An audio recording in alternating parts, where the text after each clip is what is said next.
থেকে এখন আবার মনে করেন 5 তারিখ নির্ধারণ করা হয়েছে, কোর্টের থেকে আদেশ দেওয়া হয়েছে এবং ওদের নামে ওয়ারেন্ট জারি করা হয়েছে, কিন্তু এখনো পুলিশ আসামি ধরতে পারে নাই।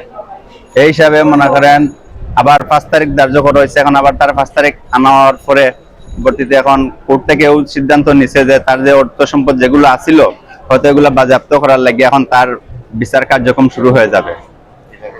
তার আর আসামি জয়নাল এবং আবুল কালাম, তারা দুইজন আসামি, ওরা পলাতক আছে বর্তমানে। ওরা ঘটনাস্থল থেকে মনে করেন যেদিন আসামি পক্ষ ধরা হয় এদিন থেকে ওরা পলাতক, এখন পর্যন্ত ওরা পলাতকই আছে।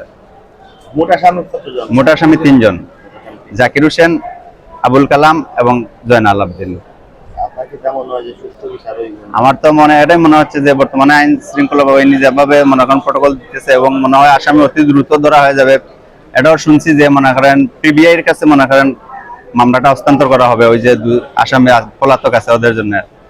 আর বাকি মনে করেন আইনের আওতায় আনা হয়েছে, যা আসামি অর্থ বিচার কার্যক্রম অবশ্যই শুরু হয়ে গেছে এবং মনে করেন আগামী 12/7 থেকে আবার মনে করেন ধার্য করা হয়েছে, বিচার ধার্য করা হয়েছে। হ্যাঁ, আচ্ছা, এই যে আপনার উকিল সাহেব বা কিতাব হয়েছে, আমাদের উকিল সাহেব মনে করেন এখনো যে রায়গুলা হচ্ছে আর কি, এগুলার তো মনে করেন এখন ওই যে আসামি দুজন অনুপস্থিতের কারণে মনে করেন যেগুলো সাক্ষী বা মনে করেন বিভিন্ন যে তথ্যগুলো আছে এগুলা কোর্টে এখনো নিতেছে না, যার কারণে মনে করেন ওই দুনো আসামি পলাতক হিসাবে মনে করেন যেগুলা সাময়িক যেগুলা কার্যক্রম আছে ওইগুলা চলতেছে আর কি।